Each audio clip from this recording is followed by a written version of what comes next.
Good Monday morning, everyone. Wow. So this weekend, we continue to hear from chapter 6 of John's Gospel in our Gospel.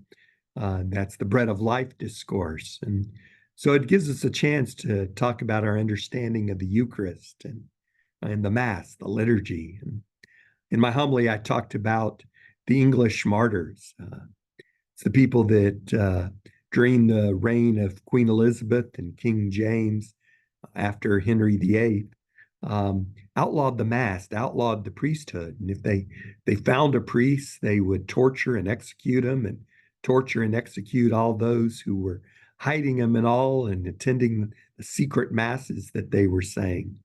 You know, it's kind of amazing that these martyrs were willing to risk torture and death to say the mass.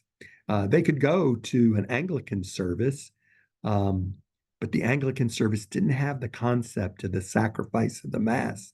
And they recognized that there was something deeper there, that it wasn't just about our head knowledge, but was changes in the heart, and that they could unite their suffering to the suffering of Christ, just be overwhelmed by God's love by celebrating the Mass and understanding what is going on when we celebrate the holy sacrifice of the Mass.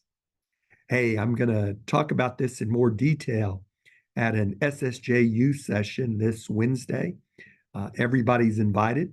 We'll also have activities for everybody, for the students in the gym, as parents come and attend the SSJU in Domek Hall.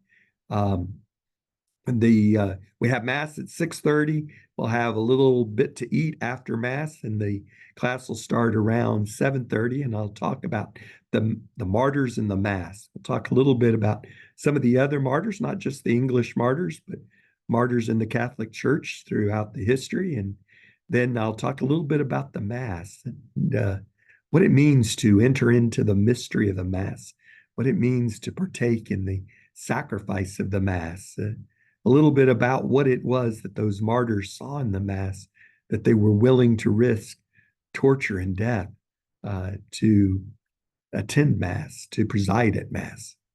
Hey, I hope you have a good week. I hope to see you on Wednesday, and I'll talk to you again on Friday. Bye, everyone.